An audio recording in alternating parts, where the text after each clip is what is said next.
Hello, welcome to today's broadcast. Sorry if you've been missing me. I know I'm usually here more regularly. I've had internet connectivity issues, and so today you see me in a different context. I've plugged my laptop directly to my internet router. Let's see how it goes. So a couple of things I wanted to talk about today. There's the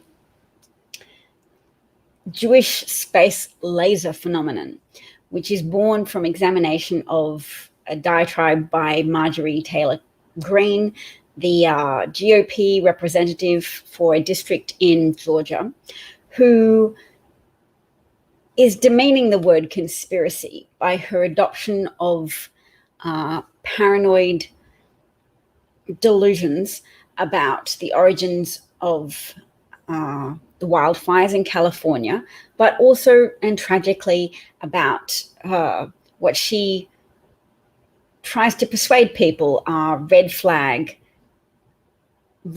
incidents, namely the shooting of numerous small children at the Sandy Hook shooting and the shooting of multiple teenagers and teachers as well at Sandy Hook, the type of people who put their lives on the line to defend their students.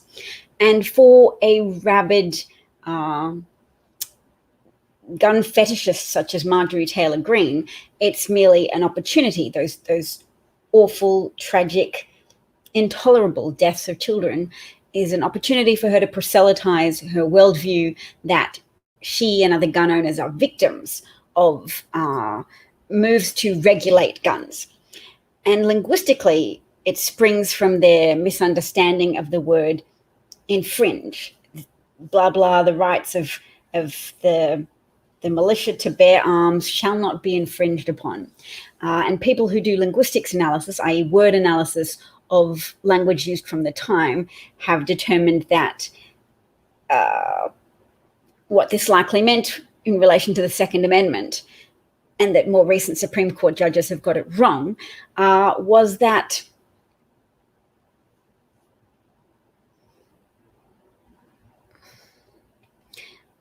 militias who were to be used in place of a well-funded national army in the early incipient days of the United States of America, having rejected British rule, that they should be allowed to procure for themselves enough weaponry to maintain a standing army, and that nobody should interfere with that.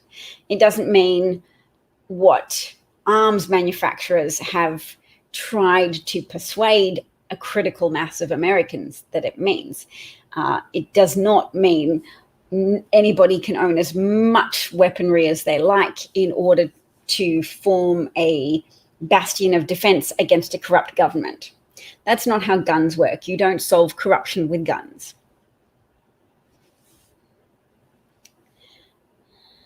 Oh, if somebody is a troll from Twitch, that reminds me I have to appoint Twitch moderators. So thank you for inserting your comment about moral relativism. The moral relativity of the right keeps insisting that the children who die at the hands of people who use guns to commit mass atrocities is just morally relative, is just something to be subsumed into the not to be interfered with, not to be infringed upon thrust of gun owners to keep owning as many weapons as they want without checks or balances or red flag laws or the ability of the state to say you can't own a weapon, you've been convicted of domestic violence. So gun fetishists want to own guns in an unchecked way, and their delusions are fed by the powerful voices of the gun industry, which pay for a stronger enhanced voice, using the Supreme Court's decision called Citizens United to fuel ever more of their gun manufacturing profits into purchasing more Supreme Court judges, or purchasing the loyalty of more Supreme Court judges, purchasing public support for Supreme Court judges, etc. Hi, Alan. I'm so happy you're here. And nice to see you too, Craig. So this is one of the more familiar delusions of gun fetishists, that they say gun control for some reason just coincidentally has the word gun in it. Guns facilitate suicide, guns facilitate murder, guns facilitate domestic violence, resulting in death. When the Israeli army instituted a provision to stop soldiers from bringing their weapons home with them on weekends, there was a dramatic fall in the number of Israeli soldiers or Israeli service members who killed themselves on their days off. And that's just one point about how access to lethal weaponry is a facilitator for human impulses, destructive human impulses. So it's not an either-or scenario. Either guns are entirely responsible for suicides and mass murders and inadvertent violence and children accidentally shooting each other, etc., or guns either are all or nothing. Guns are a facilitating tool that, when under-regulated, facilitate more murders, more suicides, more family violence. McRib wants to know what a Jewish space laser is. It is the product of the fevered imagination of Marjorie Taylor Greene, and other delusionists who used a picture of lightning in relation to the California wildfires. I can show you. There's a specific photograph that is associated with this delusion. Won't be long.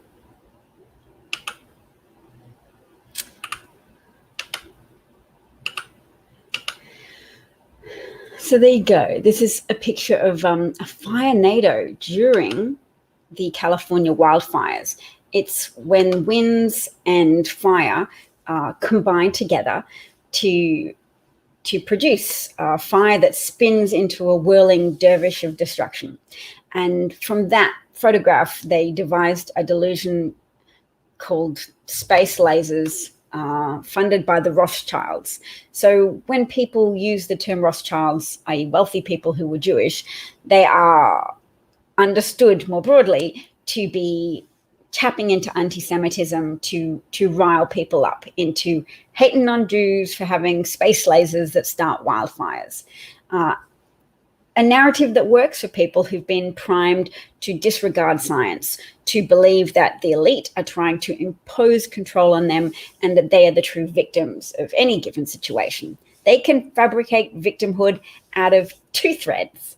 Once you start doing something and it becomes a habit, then you've automatized that habit so you can interpret any picture, any detail, and pretend that you were being victimized by Jews with space lasers.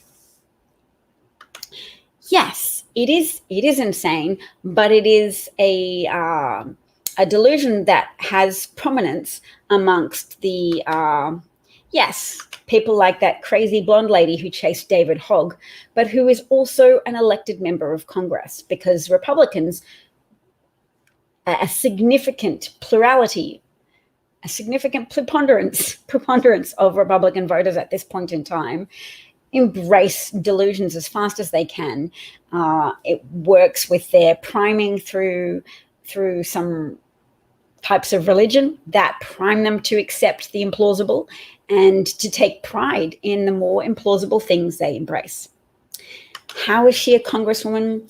The habituated fabricated victimhood of the right that choose to embrace people who make up theories that give people a dopamine rush because it taps into their identity and validates their identity as victims of the establishment. It's a Q derivative, yes. So you live in California, yes. Yes, although anti-Semitism, strictly speaking, isn't racism, but it's a variant of irrational societal prejudices or irrational prejudice against various societal groupings. Ooh, should write that down. Do I think that Marjorie Taylor Greene is mentally ill or that she exploits the mentally ill? I'd say both. I would say that her inherent predisposition towards grandiose delusions is rewarded and therefore sustained, entertained, and extended by those who congratulate her for what she does. She rose to prominence via having a YouTube channel through harassing survivors of the Parkland massacre. All right. Now, there might be some other things we can have a look at today. I want to share someone's comment. Now, this person is called Susan Bordson, and she's a creative director for messaging. I think she runs her own business as a media producer, but she's very insightful, and this is what she said in relation to a Matt Gaetz speech in Wyoming. So maybe we'll listen to the Matt Gaetz speech quickly, but keep in mind Susan's words. She says, Matt Gaetz, his words are dangerous, the same nationalistic populist themes that Stephen Miller used to write for Trump. Government is tyranny, juicing the idea no one can control us or have power over us. It's an anti-order theme. Implies victimhood if they don't stay together to fight all others. Which is dangerous in that, yes, it gives people an identity and reinforces their identity of being against the status quo. It even worked when Trump was the status quo.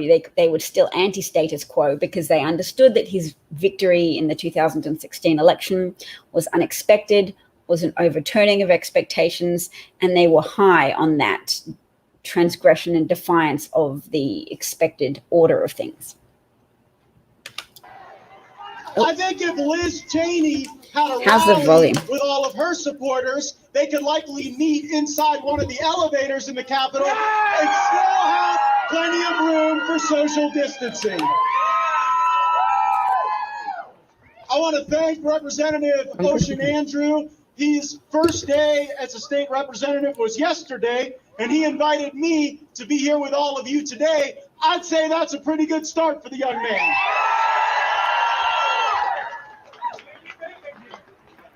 I'll confess to you, this is my first time in Wyoming. I've been here for about an hour, and I feel like I already know the place a lot better than your misguided representative, Liz Cheney. So again, listening to those national populist themes. My grandfather was a small town mayor in not too distant North Dakota. He passed before his time, but not before passing into legend. And he passed along a little wisdom to my dad. My old man calls it prairie populism. Do right by your people. Never sell out. Fight their dislikes. And never let the powerful run over the weak. Inspire people through courage and tell the truth. The truth is that the establishment in both political parties have teamed up to screw our fellow Americans for generations. Okay, so the truth is the establishment of both parties. So at this point, we look at the Republican Party and say, people have been talking about for a while how the Republican Party runs on obstruction and runs on defeating government, and fits into that priming that people have had fed to them by unscrupulous, exploitative billionaires like the Koch brothers and the Mercers, etc., that government is inherently bad, that organizing to benefit people in general is inherently corrupt, which is an untruth that's promoted to disguise a more specific truth.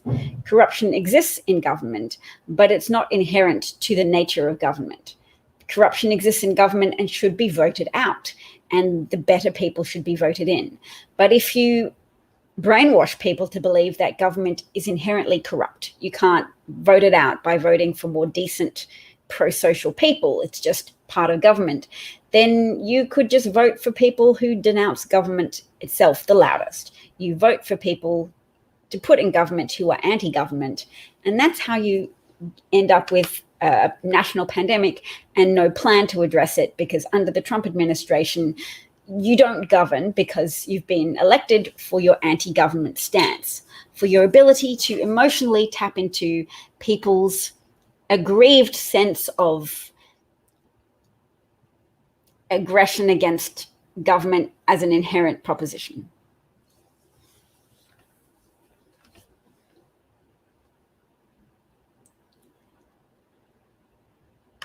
Yes, but state government's great for managing local issues, and federal government helps a nation respond to national crises, as well as helping uplift and support a nation through provision of infrastructure and military forces and general federalized banking, etc. Things that help keep a nation prosperous and healthy and well educated, and therefore full of possibility and opportunity. And anybody who derides the capacity of federal government to do good is on the side of the anti-order, nihilistic, destructive fascists, and should be identified and condemned as such until they are potentially shamed into reconsidering their position on the nature of government. Oh, I have terrible pins and needles now. I'm sitting on the floor of my home, and I'm just really hoping I can fix my internet. What I might do is stop this broadcast soon and see if, having been plugged directly into my router, if that fixes this problem. This problem with my internet, that it wouldn't connect to certain websites.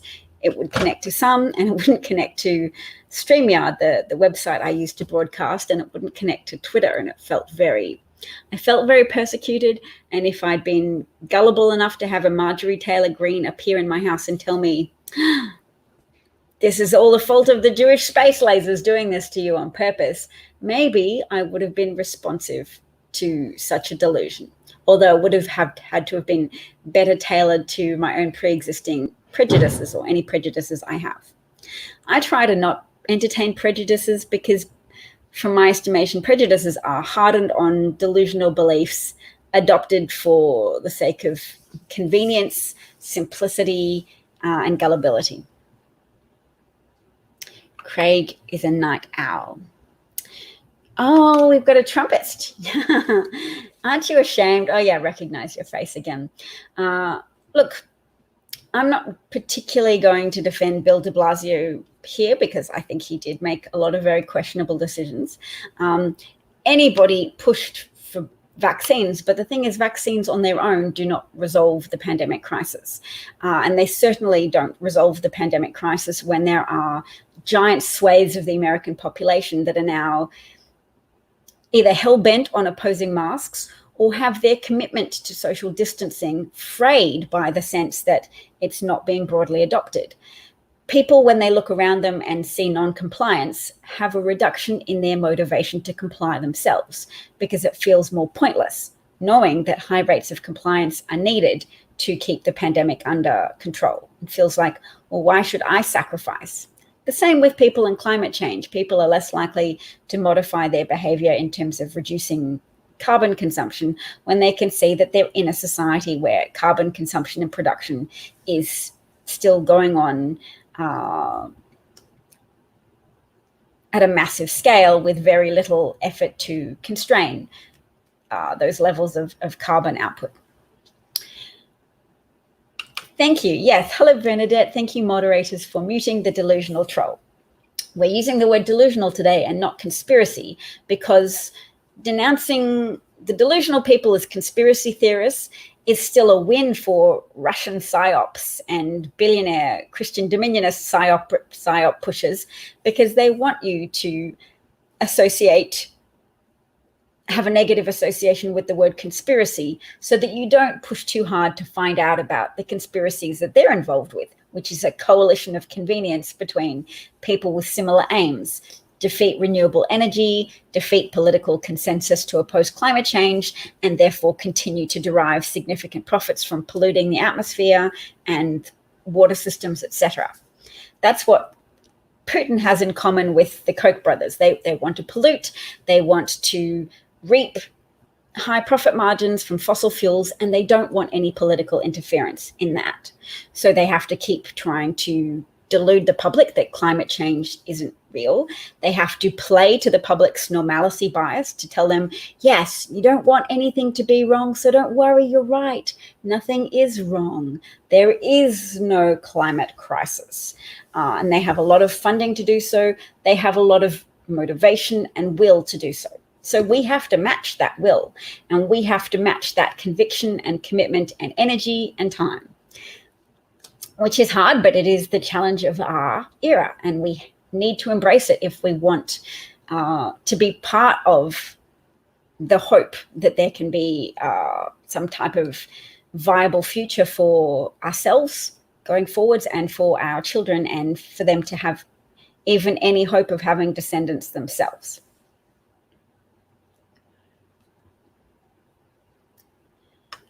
Shell Lady is updating us with a thought that the vaccines currently in use will now require a third shot for the South African variant. I hadn't heard that yet, but I had heard that the South African variant was a bit of a game changer. Yes. And when you say funny how some MAGA folks still call the coronavirus a hoax when Trump was on tape saying it was a serious problem, those tapes weren't circulated nearly enough. They needed to have more exposure, because it has to be acknowledged that there's a barrier to be overcome under fascist leadership, which is that they control a lot of the information their followers receive, and it just raises the bar. It raises the hurdles and the stakes to get over that reluctance to listen to media. It has to be very pervasive and very broadly spread outside of Fox News, so that trickle-down information actually works. Trickle-down wealth is not a viable economic theory anymore. Some people will still endorse it because they're personally motivated to do so, or they're too indoctrinated to be able to change their mind as of yet. But trickle-down information helps when you have comedy channels, comedians and people talking and writing letters to their local paper and providing a news environment, a rich and consistent news environment to counter the deceitful messaging of fascist leaders such as former disgraced, defeated President Trump. It's an all hands on deck situation. So I would have done more to spread those tapes if I was in charge of a media platform. No, this is not a green screen, Alan. This is my home. I'm just sitting on my butt in my living room because my internet was not working, and I'm trying the IT trick of using wires to directly hook into my router instead of using Wi-Fi access. So it probably actually improves the quality of internet connectivity for the broadcast. Tell me if you're noticing a difference, but it's definitely not improving the quality of my personal comfort because I've got pins and needles from sitting on the ground. And yes, my daughter's birthday is coming up relatively soon, and I'm debating what to buy her internet. I've got her some dresses. She does love the dresses, but I'm thinking magnetic toys that you can use to make a marble run. This is just an aside because I saw my friend. It's very stable connectivity. That must be such a treat for everybody. Oh, it's better by a lot. Ooh. But then my husband wouldn't be able to use the internet because or maybe if I just get another cable. I've taken a cable out of one internet thingy and plugged my router directly into my laptop. But that means I think that nobody else in the house would have Wi-Fi while I was doing this. Maybe I could do it while everybody else was asleep. Maybe if I got up really early in the morning. Phil says it looks and sounds good. Yes. Well, I'm just going to say I think I already said it. My daughter's pretty young. She's young. Or get a better Wi-Fi router. Yes, that's also something to consider doing. I can't wait in some ways till I move to the US now. I'm getting excited because the Biden administration really are illustrating the difference in terms of outcomes when you have a plan to address COVID and don't just have an approach of anti-government. Because the Trump administration could coast on their reputation for being anti-government to voters who believe that government is inherently damaging. And they just want their guns, that's all. They don't want people to govern. They want guns so that they can live out a Bruce Willis fantasy of attacking the government when they choose. And we saw that at the Capitol. Luckily, nobody fired their weapons other than a Capitol police officer who fired once at Ashley Babbitt as her head and neck were protruded through a broken window to gain access towards the Senate chamber. McRib is looking forward to having me in the States. Thank you, McRib. Ow. I need a cushion. So uncomfortable. All right. I need to find an article. All right. So, we played the Matt Gaetz clip. I want to go back again to a comment by Susan who says, yes, nationalist populist themes. Government is tyranny, and no one can control us or have power over us. We have to group together to fight others. And that's really tapping into people's identity to band together to fight something. People love banding together to fight something. Normally, they don't have anything to fight. So if you fabricate an enemy for them in terms of the government and just keep saying, oh, that government, and you use frustration they might have felt because American government has been shackled for a long time by having Republicans in the Senate with a majority. Because when Republicans have a majority in the Senate, then they can obstruct to their heart's content. And that heart's content of obstruction is pretty unquenchable, has a pretty unquenchable thirst for obstructiveness. Mitch McConnell will certainly wave through tax cuts and ultra religious Supreme Court judges, some of whom have passed with rape accusations. Mitch McConnell will do that. He'll wave through Amy COVID Barrett with all speed, and he'll wave through Brett Kavanaugh, who was plausibly accused of attempted rape when he was younger. Well, the rape accusation wasn't when he was younger. The rape accusation was recently by Christine Blasey Ford, who so memorably testified that she didn't want to come forward.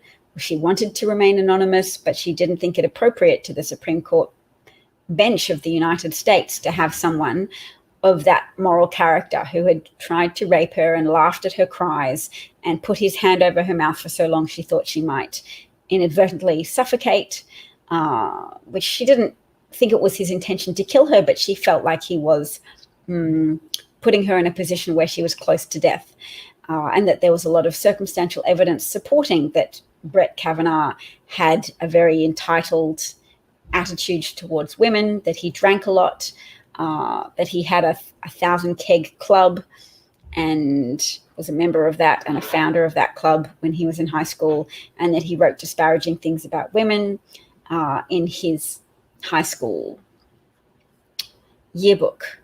And he wrote that he was a member of the Renate Dolphin Club, i.e. that he'd slept with one of his peers at school and that he was proudly boasting that he was a member of that club, i.e. defaming a girl for sleeping with lots of people. And Renate has quoted to the press that it wasn't true in any case, and she did not enjoy being publicly defamed once his yearbook comments came to life. But she didn't enjoy knowing that those comments was existing in the yearbook all for that time as well. It is certainly a relief that Mitch McConnell is no longer majority leader.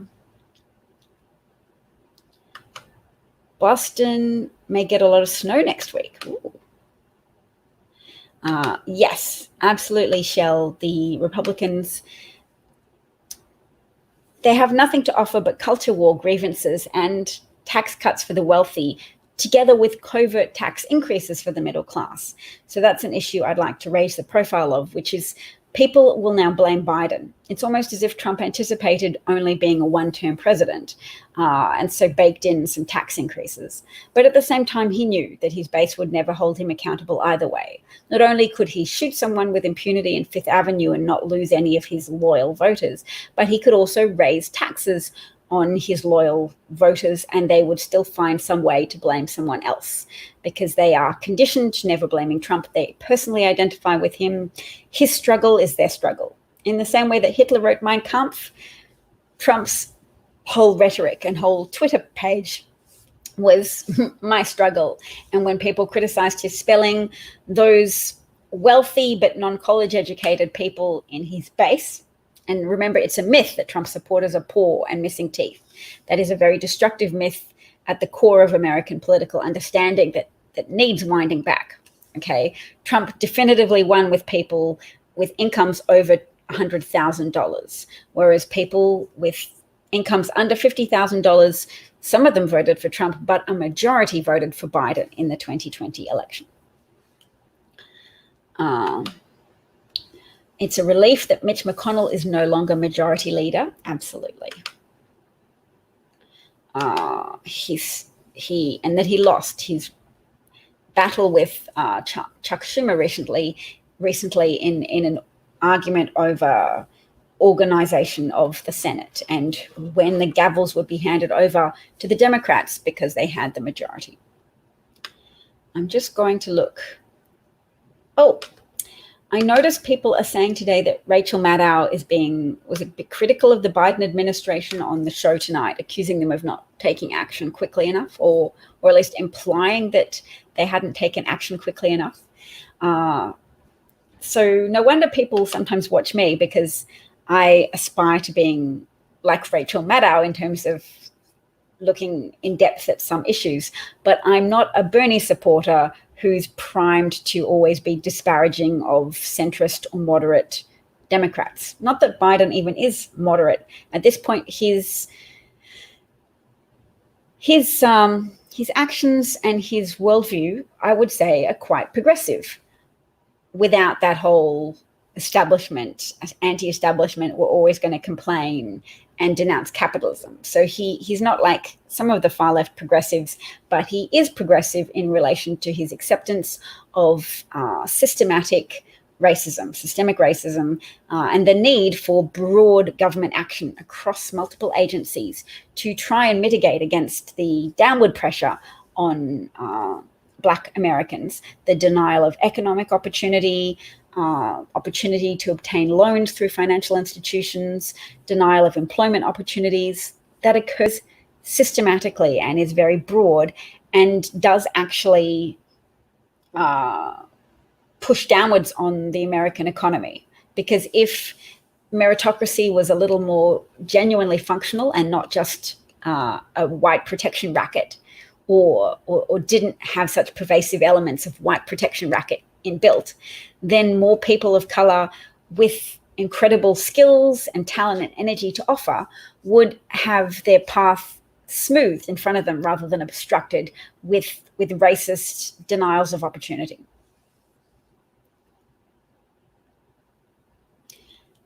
So I'm here to be Rachel Maddow, but not as not as established, not with the resources, but also not as inherently predisposed to be critical of moderates like Biden. I'm not a Bernie broette. That's my selling point.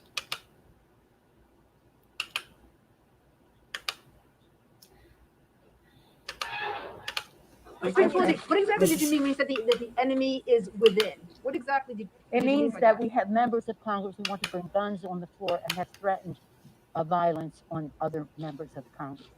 What exactly did you mean when you said that the enemy is within? Okay, so that's Nancy Pelosi responding to a question that the enemy is within by saying members of Congress who want to bring guns on the floor and have threatened violence on other members of Congress.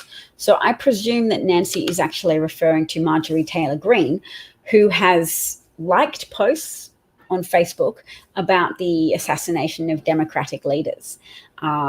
And Marjorie Taylor Greene and Lauren Boebert are people currently flourishing on the right from attention being paid to their predilections for bringing guns, owning guns, defending the rights of gun fetishists to operate in a manner unrestrained by the more broader community's rejection of unencumbered, unfettered gun rights.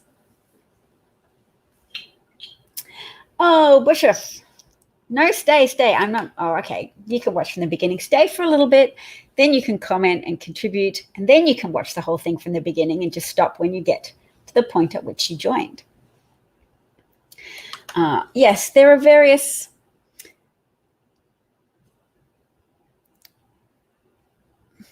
petitions going around for the expulsion of MT Green and L. Bobbitt. But more importantly, a Democrat has introduced a proposition to the floor of the House to argue that they be expelled.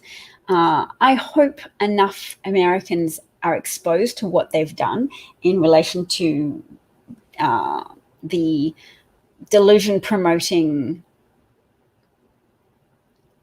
the delusions of the red flag, the false flag. I think I was saying red flag before, and I should have been saying false flag, that the Sandy Hook shootings and that the Parkland massacre were a false flag operation in which government actors pretended to be children who were killed. And the parents of those murdered children have been going public and saying things like, well, what do we need to do to convince you that it really did happen? Would you like to see my son's burial urn or his bullet-ridden jumper from the day in which he was murdered? And I'm glad they're having that opportunity to speak up, because I'm sure it's still incredibly painful for them and I can't speak to their suffering.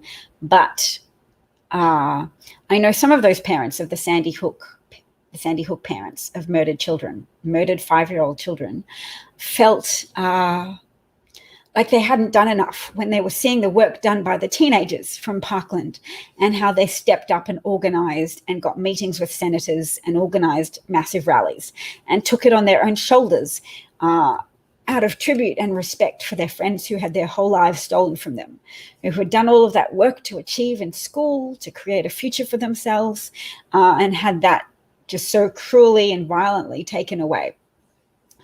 So yes, I'm glad they're having a second opportunity for media spotlight to be on them and their opinions, and I hope that's getting a lot of airplay in American mainstream television at the moment. I don't know. I can see it on Twitter, but that doesn't show me how dominant it is on cable news. Yes, Marjorie Taylor Greene is trying to be the female version of Alex Jones, and goodness knows Alex Jones has proven that it can be highly lucrative to adopt the persona or even confabulate yourself 100% into that persona of the person who argues the implausible in order to trick the gullible. I'm good with words. I should be a writer. I just need the discipline. But I certainly have had a lot of encouragement from my followers online. And now, do you know, what will we all do with our extra bandwidth? Do you feel it too, the extra emotional bandwidth that we just get from Trump not being on Twitter and Trump not being in the Oval Office? I don't even want to say his name. I want to say the bandwidth we get from Biden being in the Oval Office and Biden's Twitter account tweeting out things like, today, I'm going to be addressing healthcare. It's very personal to me. Americans should all have access to the healthcare they need. I.e., that's how you have a functional society. Everybody should be able to stay healthy.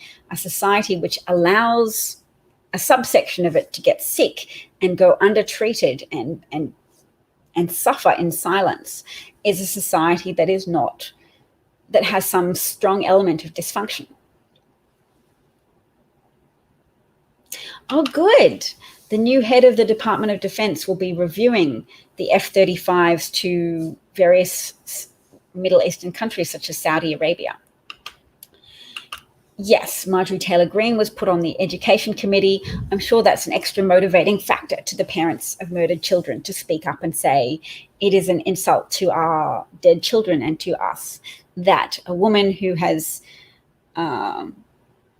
promoted a belief system that our child's deaths were a mirage, that they weren't real, that they were something that the government confected in order to build support for gun regulation, that we didn't really suffer the grief of losing our children, that our children didn't have their whole lives taken from them, that we don't spend every day thinking of our child and wondering what they would be like now, and looking at other children who have had the opportunity to grow and live their lives, and shedding tears every single day for what has been taken from us and from them. Yes, I have been on board for a while with this idea that Republicans weren't just afraid of a mean Trump tweet, that Republicans were all in on countering their perceived obsolescence and redundancy as a political party because the demographics of America were changing, that they were rejecting Trump when they didn't think he could hold office. And once he became, or his viability as a political figure became more obvious. I mean, Michael Cohen had to rig the original polls in Trump's favor. He paid money to IT people so that they would rig polls to make Trump win them. They had to help Trump get over being a joke originally to help his name get more prominence in the media. And once that hurdle was artificially overcome with Michael Cohen's funding of IT shenanigans to rig online polls to force Trump into the spotlight, Trump then proved he was able to be a political juggernaut who could capitalize on all that media attention from the media indulging in the eyeballs on this joke, indulging in the entertainment value of Trump as a political candidate. Trump had a lot of entertainment value as a political candidate, but it turns out that idiots and crafty dunces have a lot of capacity to build solidarity, to build a movement with solidarity around the idea of being anti-elite, anti-order, anti-government, anti-establishment.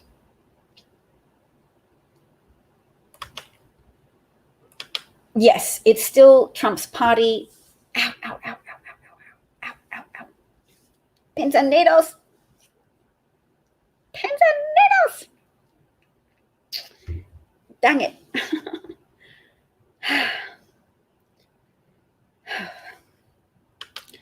But yes, who's heard that there have been 30,000 Republicans changing their party affiliation since the riot, since the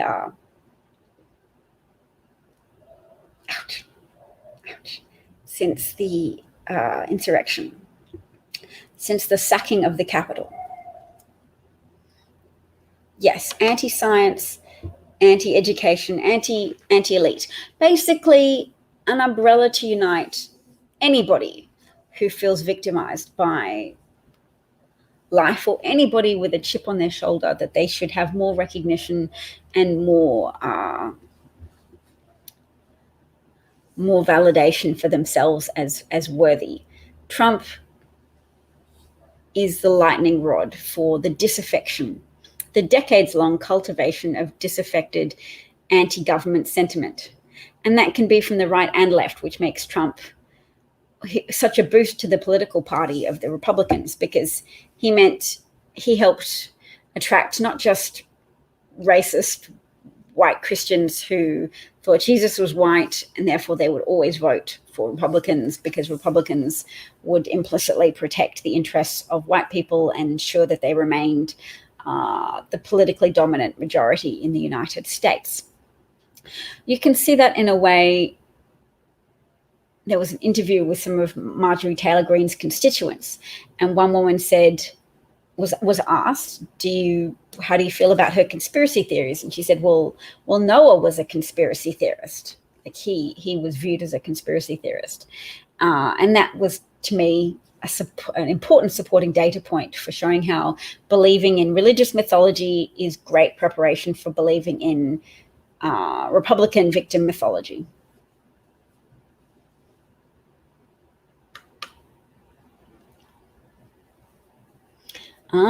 Eddie Glaude Jr. said that Trump didn't transform the GOP. The GOP vomited up Donald Trump. Yeah, I would say Trump exacerbated the quiet fascism of the GOP to make it much more potent fascism. He increased the potency of the GOP.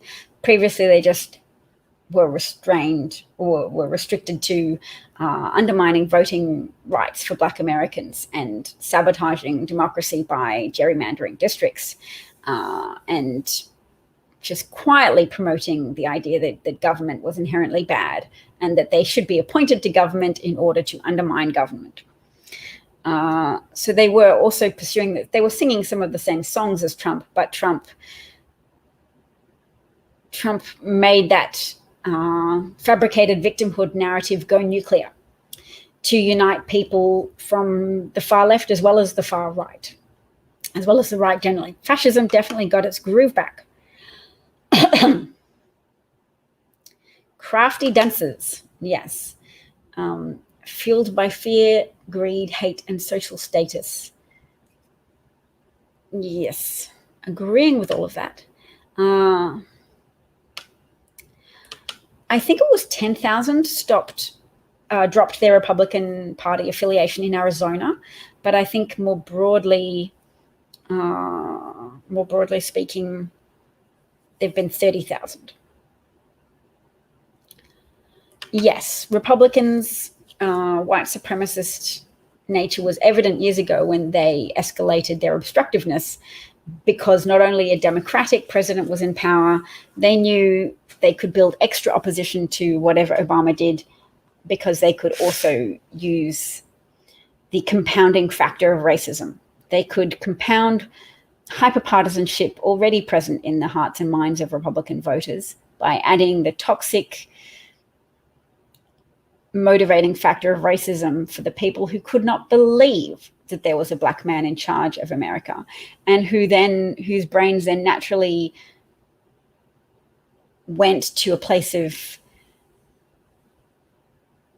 fear that in an Old Testament sense of justice, perhaps white people would be enslaved as punishment for having enslaved Black Americans previously. There's a lot of people with very Old Testament feelings and theories on life and how it works, and they're afraid of consequences for white supremacy and the enslavement of Black people, and part of that probably fuels their racism. That they're afraid if they don't stop voting in people who are anti-Black, then Black people could rise to political prominence and enslave them in retribution for slavery. Because that's just how they think people work. And they don't understand that Black Americans predominantly, I'm sure nearly universally, would just like to stop being persecuted. Thank you very much. They would just like potentially reparations, but even if not reparations for the economic and physical harm done to them, they would like, for all of the denial of opportunity, for all the exclusion, for all of the covert and overt aggressions towards them, they would just like the opportunity to succeed in society.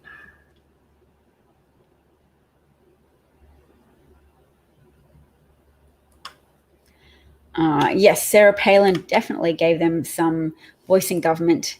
And Shell, you seem really on the ball about this stuff, that they are, yes, busy introducing voter suppression bills in state legislatures all over the country. You've got a cat for your profile picture, but if you ever want to chat with me, I'm always looking for people to not only have as guests, but to potentially co-host a show with me. And I hope that once I move to America, that search becomes easier. I would love to have back and forth repartee, but it's not easy for me because I'm not so much that I'm picky, but that people are very reluctant to broadcast. I have the extroversion and the confidence necessary to do so, because I don't think it takes confidence anymore. When I felt that Donald Trump was a fascist, I then wanted to not have to live with regrets that I hadn't done everything I could. So I've brought all of the personality characteristics that I can to the table. The extroversion, the slight degree of personal vanity that I thought I would be easy enough for people to look at, that people would watch me. I understand that not everybody has these characteristics. But I would love it if you know anybody who does, who would be extroverted enough to want to chat with me about politics and to not have to consider themselves to be experts. People often rule out appearing as a guest on my show because they say, I'm not qualified to do so. Hey, I'm not qualified to do so either, but it's important for people to have a focal point of something to watch, to share their opinions, to follow along with the news. The news being sarcastically reported with a degree of humor is one of the great inducements to keeping citizens informed. It's been shown through various studies that people who watch Fox are the least well informed about what's happening in the United States, but that people who watch comedy shows that relate to the news, like The Daily Show, Trevor Noah's The Daily Show, John Oliver's weekly show, whatever it's called, those audience members are the best informed about politics, because a spoonful of humor helps the information go down. Yeah, Michael Moore is bad though. He's part of like a horseshoe theory continuum of being on the far left so that he undermines Democrats and he undermines Biden, and we don't love him here. Oh, I have a volunteer. Yes. Are you on Twitter, McRib? Why don't you tell me your Twitter handle? I could send you a link right now. Oh, the eloquence, I'm getting a compliment. Thank you. Many Americans are very eloquent. And how would I fit in America? Then I would be embraced and maybe get a proper job. I could have a proper job as a speech pathologist, which is my training. I have a master's degree in that. And I've been thinking of offering speech coaching over the internet, particularly reading intensive training programs for parents and children, because I'm very good at encouraging children to read and for children to have adults help with their articulation issues just by exposing them to more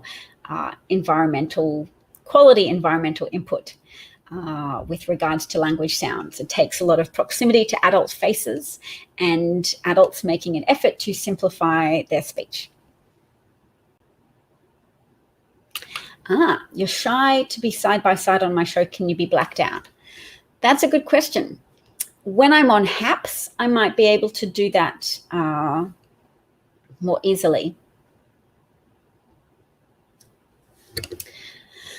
Oh, is my Twitter in my bio? It might not be, because I think I probably just have my Patreon link. I should put it in my bio. It's the same as my Patreon name. It's DavCat43.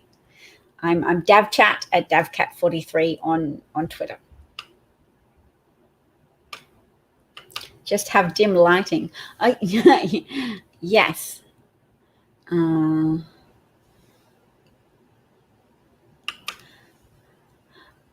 Robert's an otolaryngologist. It's been a while since I've said that word. Otolaryngologist.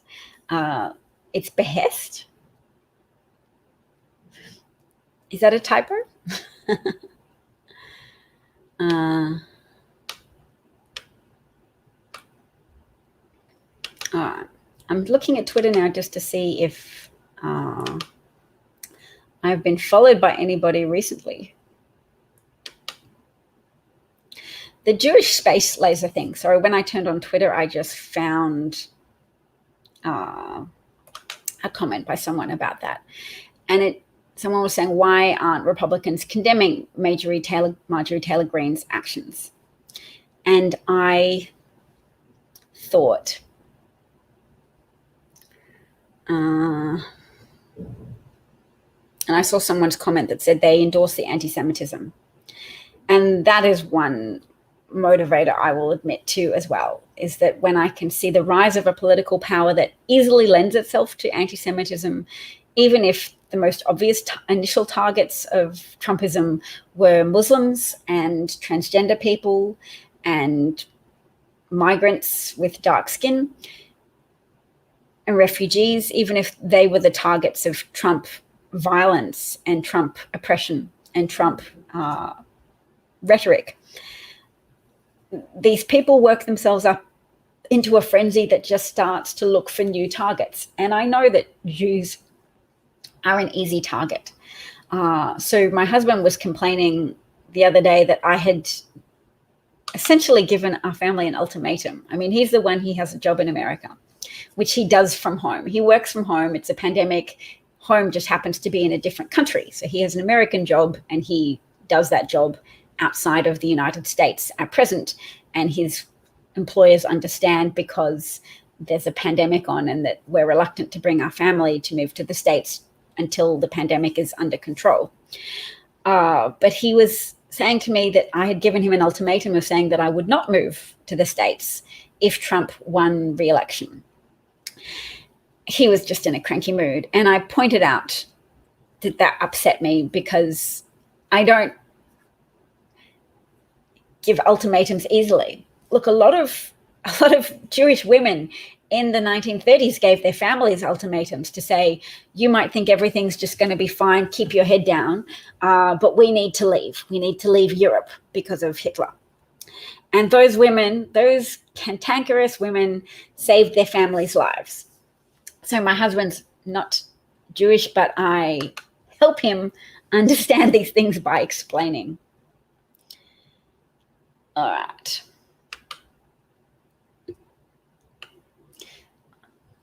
What?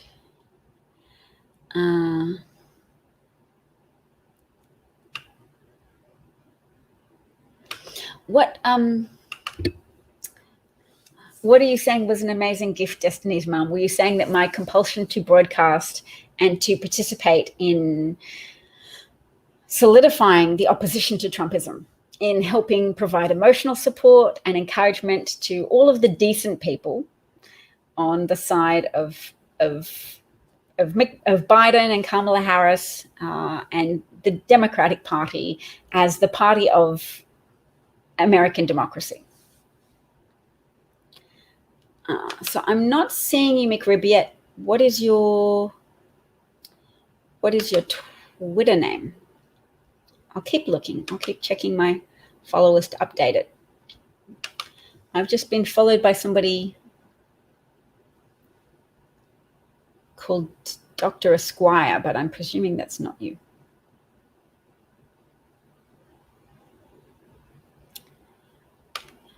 Oh, somebody's made a video about Marjorie Greene helping to incite the riot and doubling down afterwards. All right, we'll watch. Shall we watch a tiny bit of Marjorie Greene just to condemn her? And then working with children and families. Yeah, that is good, but I haven't done it for a while now.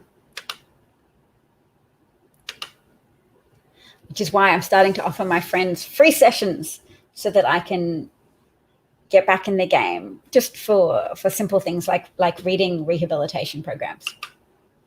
I need to get my hand back. Republican Congresswoman Marjorie Taylor Greene helped incite the violent insurrection at the Capitol that left 5 people dead, calling it a, quote, 1776 moment before the attack. And instead of apologizing, she doubled down and deflected.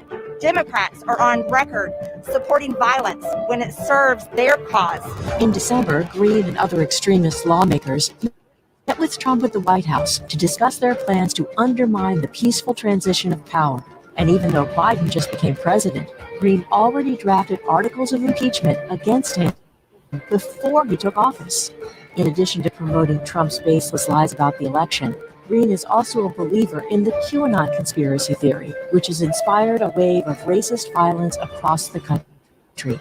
She's even stated that the Parkland school shooting, which killed 17 students, teachers, and staff, was fake. Marjorie Taylor Greene is too extreme for Congress. It's time to expel her from office and investigate her for sedition. Ooh.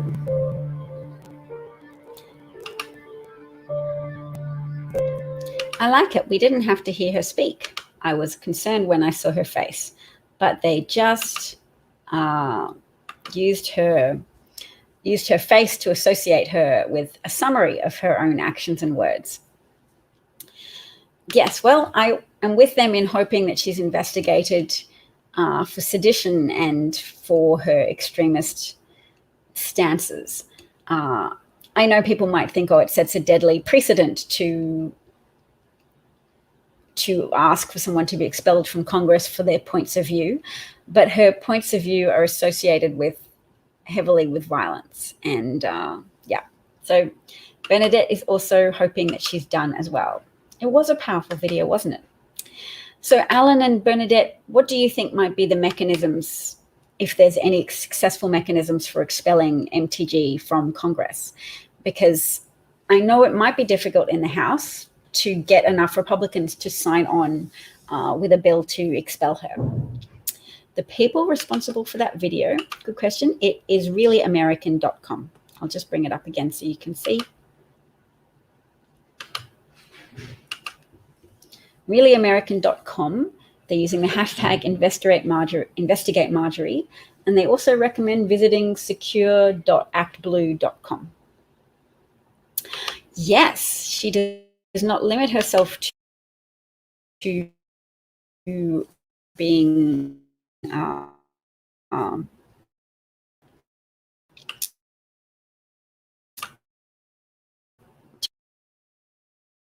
promote